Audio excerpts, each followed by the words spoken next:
Hare Krishna, Namaste.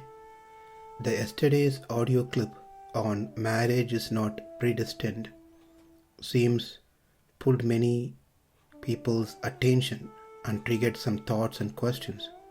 We will try to answer them as time permits based on the limited knowledge that I have. We'll try to combine and group related questions and address them as we go. Now let's see some of those questions that we received. Can you provide some guidelines for a successful married life for the younger couple, or even for those who are married and living a rough life? I see many young couples do not stay together longer. Their tolerance level is low. Let's first read all the questions. Why must I get married in first place? Is it even necessary I get married? Can't I live by myself? I will have full freedom if I am alone. Next, I have seen many couples getting divorced in less than 3 years of marriage, and that is the statistics. To my surprise, even those who were married for 20-30 years, who got grown-up children, who are ready to get married, even at that time, those parents get separated, divorced. Those who continue to live together are mostly choiceless ones, in my opinion. Maybe their tolerance level is high, or it could be to maintain the social standards. Those who appear to be happy are just making a show to the outside world. In reality, they are also having problems in their married life. The husband cannot express freely to his wife, and the wife cannot express freely to her husband their thoughts and ideas. If they do, clash happens, leads to fight and arguments. Less I have seen happy couple with no disagreements, fights, disappointments. In fact, looking at all these cases, I would recommend not to get married. Don't invite the problems knowingly in the name of marriage. What is your opinion? When we hear such questions, we just get reminded of the sloka in Bhagavad Gita, where Krishna says to Arjuna, when Arjuna shared his opinion, his ideas, that asosyan anvasoshastvam prajnavadamsha bhasase. You speak like a learned person, but your grief is of no value, doesn't have any worth. Not to discourage these questions, it is important that we have these questions, but the reason we are getting all these questions is because we are lacking the proper knowledge of what is marriage, what is married life, what are the duties of husband, what are the duties of wife, what are the duties of both husband and wife together. This system of brahmachari, grihastha, vanaprastha, sannyasa is not man-made. It is the program which is designed by the Lord Himself. That which is given to us by the Lord is flawless, cannot have faults in it. It is for our benefit. Each of these ashrama are there for us to work towards attaining the Lord by perfecting us. To get the best out of this program, one must carefully follow the guidelines of each ashrama. Brahmachari must be a brahmachari, not try to imitate a grihastha. Grihastha must be a grihastha, not become like a brahmachari or a sannyasi. And of course, the sannyasi cannot behave like a grihastha. When we follow the rules that is provided to each of these ashrama, then we will find the best result out of it. If we miss and do something else, we are inviting problems for sure. But we have to fall into any one of these 4 categories. We must be a brahmachari, or a grihastha, or a vanaprastha, or a sannyasi. There is nothing outside of this program. When we follow the rules of that particular ashrama, then we get the right result. Like if you want to make a sweet, we need to add sugar as instruction given in the recipe. If we bypass the recipe and add salt to it instead of sugar, then it is no more sweet. We are not going to get the result of what we wanted. For those who complain that marriage invites problem, my question to them, can you tell me in this world a place or a relationship which does not have a problems? You go to office, you have problems there from your peers, from your supervisor. If you go to school, problems are there by your friends, jealousy, competition, etc. You have brothers and sisters. Right from young age, fight starts from sharing the toys. As they grow, that toy changes to properties and the wealth of their parents. They fight for that. But you have not stayed away from dealings of these people. Even you go to temple, to our surprise, we may see some problems over there. Even a brahmachari at times have problems with another brahmachari. Even among sannyasis, there are disagreements in the way that they view a certain thing. Tell me a place where there are no problems. If you say a place that the place is also going to be temporary, the problems will come. Arjuna wanted to do the same. To get solution to the problem, he had decided not to fight and settle down in a forest to have a peaceful life. But Krishna completely rejected Arjuna's idea. He said that is not your program, it will not work for you. You will not be able to sustain yourself in that position for long. You will come back to your original position. Also, some who has spiritual knowledge, some understanding, they may say that we stay in this world for a short period. We come here for some higher purpose. Once our task is finished, we go back to the Lord. We belong to the Lord. And we must be engaged in His thoughts. We must be engaged in His service 24/7, 365 days. If I get married, all that will get impacted. The focus then will change to wife, children, job, money, house, payments, etc. Where will we focus on Atma and Paramatma? In many ways, it seems better to stay unmarried. Interestingly, it's the same mindset Arjuna also had.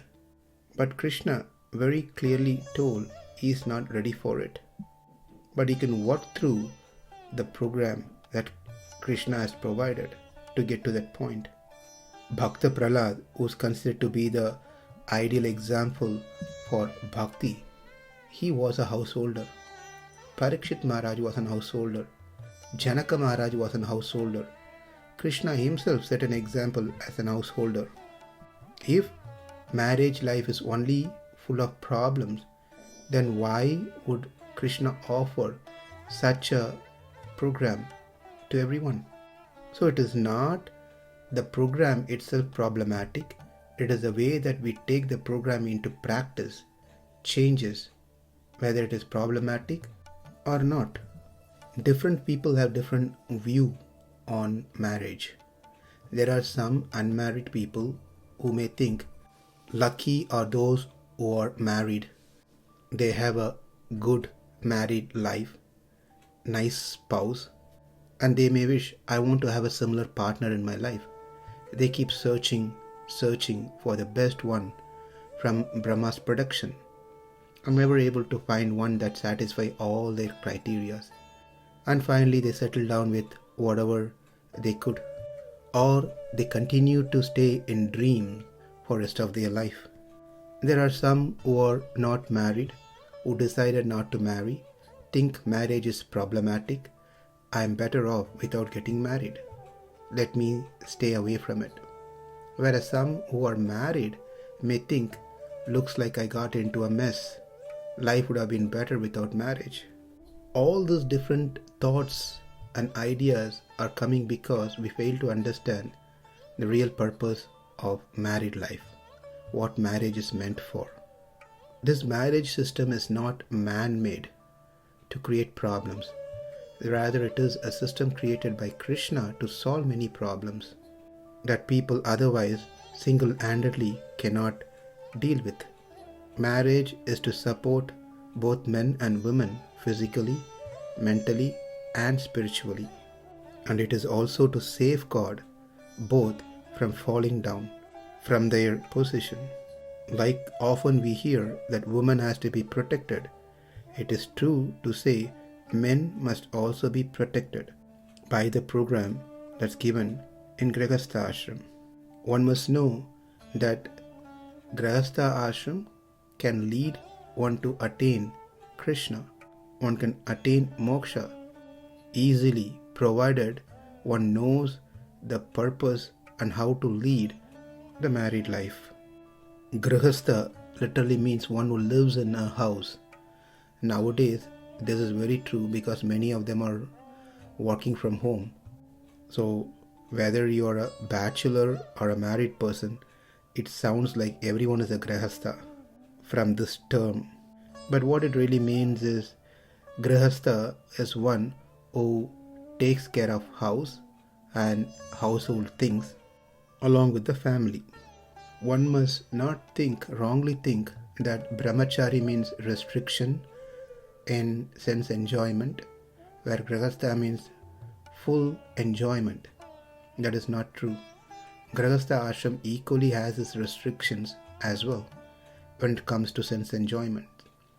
It is like a person who doesn't have a license to drive. Therefore, he should not be driving. Whereas another person has driving license to drive on roads. Brahmacharis are the one who doesn't have license for sense gratification. Whereas Grihastha ashram is licensed for sense enjoyment gratifications, but doesn't mean one can drive 100 miles per hour just because you have a license. Doesn't mean that just because one is Grihastha, he fully indulges only in sense gratification. Then that person is really not a Grihastha. Grihastha ashram is not the life of enjoyment, but life of experience. The experience that one gains to make one closer to God.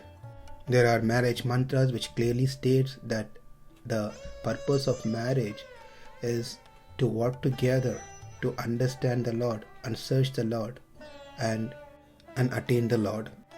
In the marriage, the boy says to girl, I am joining you in marriage so that we both can engage in the service of the Lord.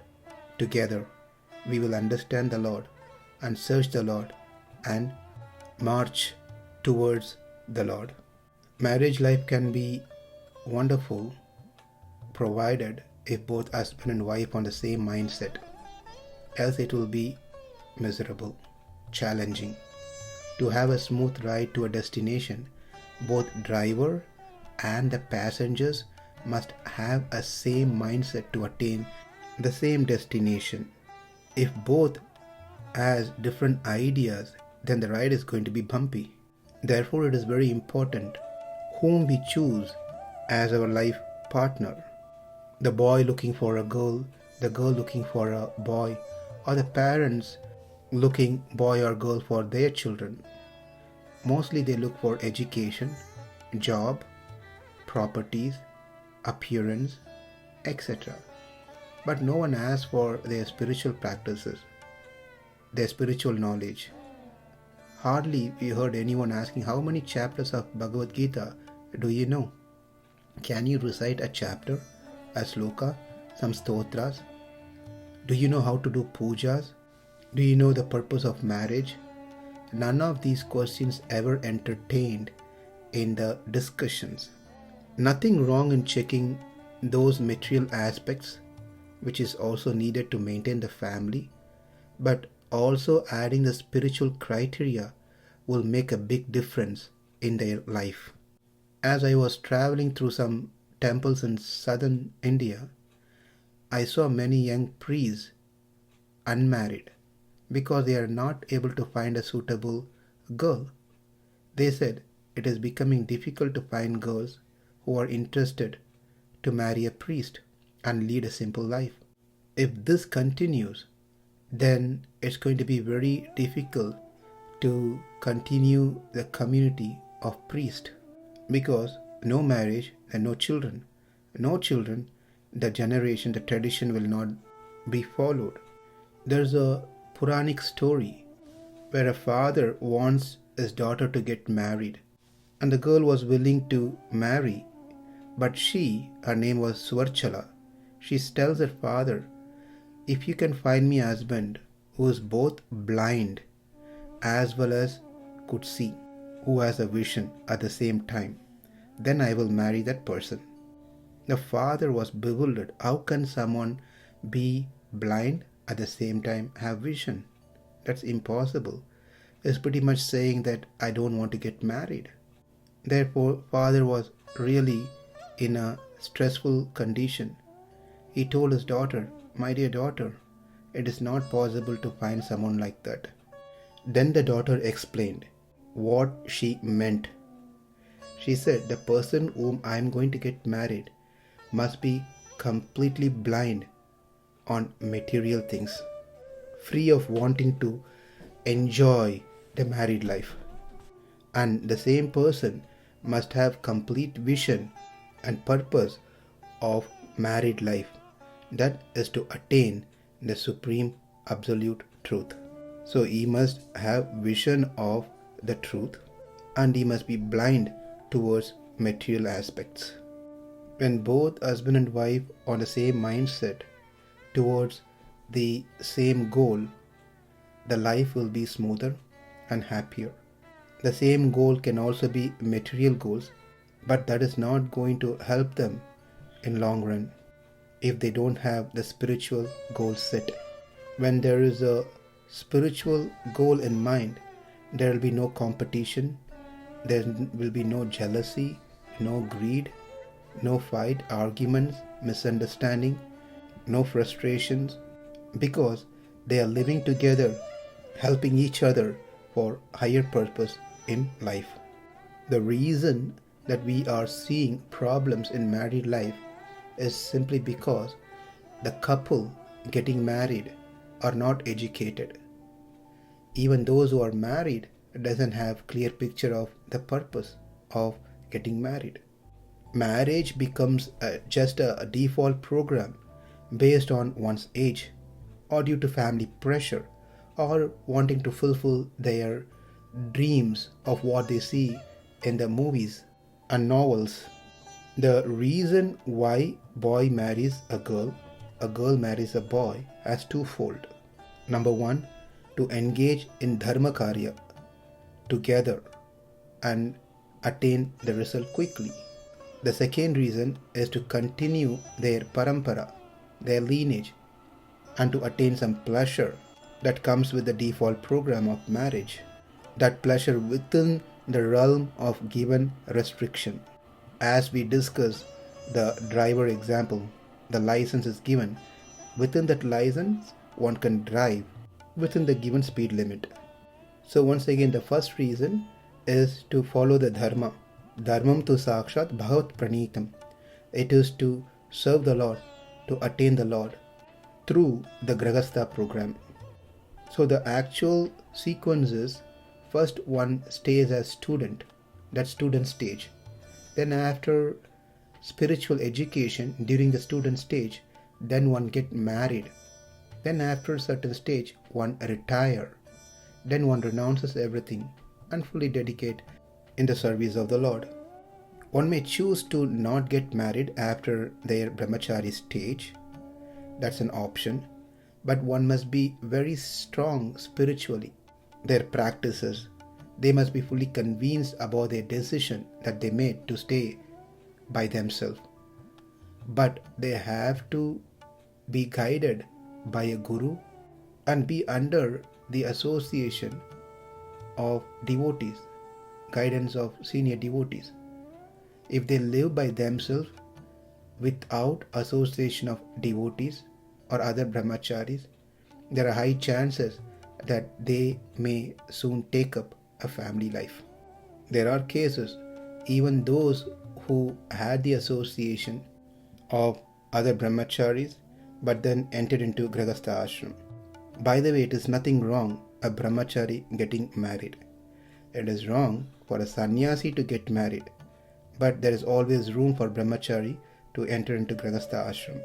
Therefore, one should not see them in a wrong view. So the primary reason for someone to get married is to engage in dharmakarya, the highest dharma of bhakti, devotional service, and work together to attain Krishna. The second reason of marriage is to produce progeny, so their tradition, family tradition, may continue. And in this second reason, there are uncalled pleasures and enjoyment that comes.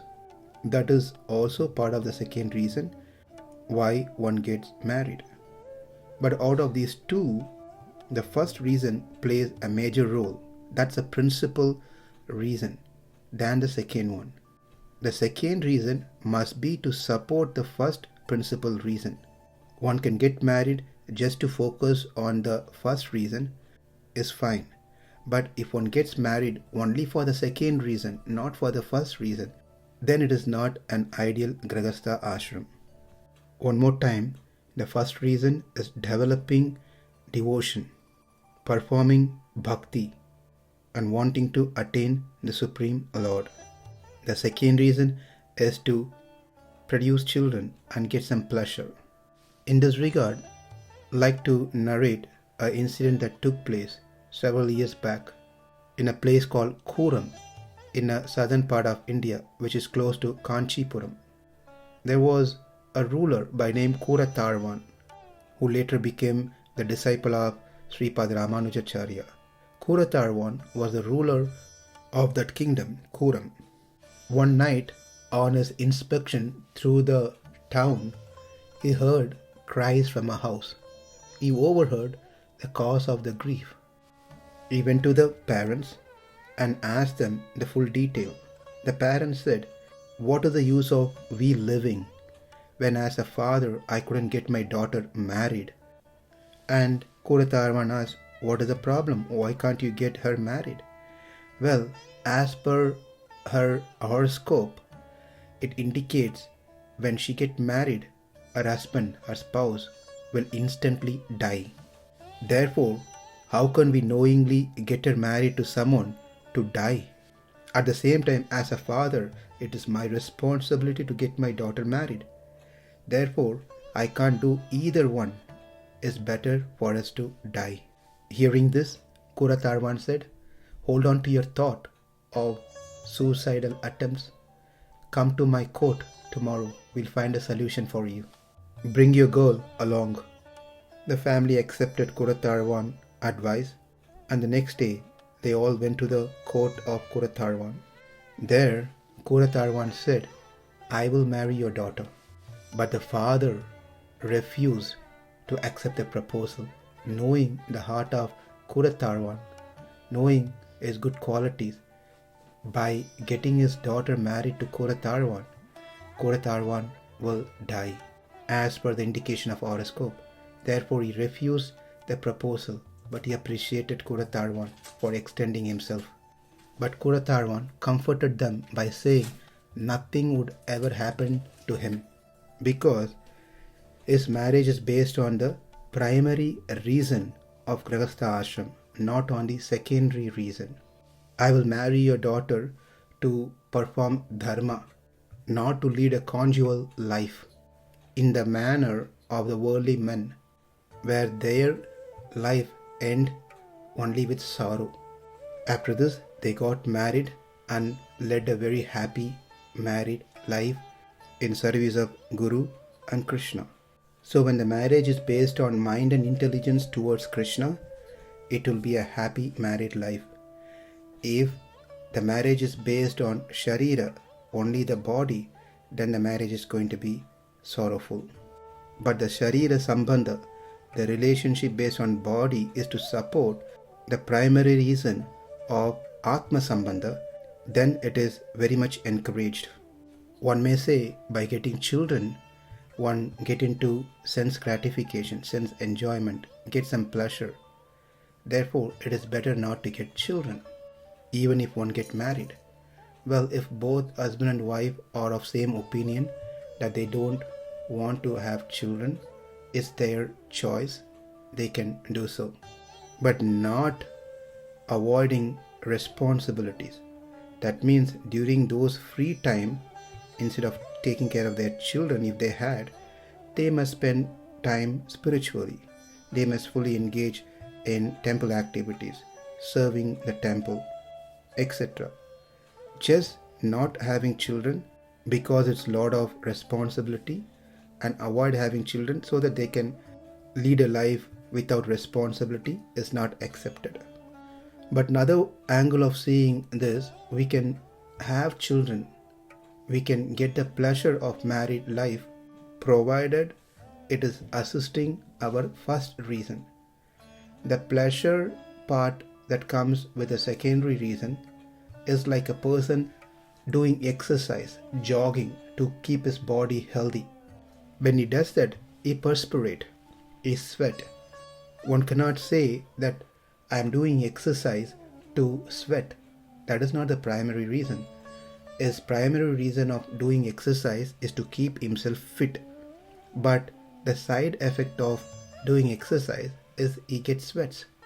Likewise, the pleasure that one gets through the marriage life is a secondary reason, benefit. But the primary reason is not to get caught into the sense enjoyment, but to perform Krishna Bhakti together, which is the real dharma. When one does that, the side benefits comes along, but one does not get attached or caught into those secondary benefits. So to make Krishna conscious family, one engages in producing progeny. Along with it comes some pleasure. So the goal is not to get pleasure out of children, but to get family fully engaged in Krishna consciousness. Husband, wife, children focuses on the primary reason, to develop bhakti, to do devotional service together, to remember Krishna, to get engaged in temple services. So to summarize, the problems that we see in married life is simply because of focus on the secondary reason in various flavors, satisfying the demands of senses and body. When the focus changes to the primary reason, then the problems will reduce. Nowadays, less focus is given on the primary reason and more time, energy, money are invested in the secondary reason. And that is the root cause of many marriage problems. The more we focus on the secondary aspect of the marriage, the more the friction will take place. The more we focus on the primary aspect of marriage, the more the family becomes stronger and united. And no need to worry thinking what will happen if I become stronger and united. Then attachment will come in place and I will not be able to do bhakti. This fear is unnecessary because their love, affection, attachment, unity all based on Krishna factor, not on body factor. So let's educate those who are planning to get married, those who are newly married, those who are already married, the purpose of marriage, the two main purposes of marriage. Unless the couple develops these understanding, they will always have this question, why even I got into this one? The Grihastha ashram is very sacred. Having children is sacred. There are many great saints who were Grihasthas. Even now, there are many great saints who are Grihasthas. We get inspiration from them, we take guidance from them, and make our married life successful.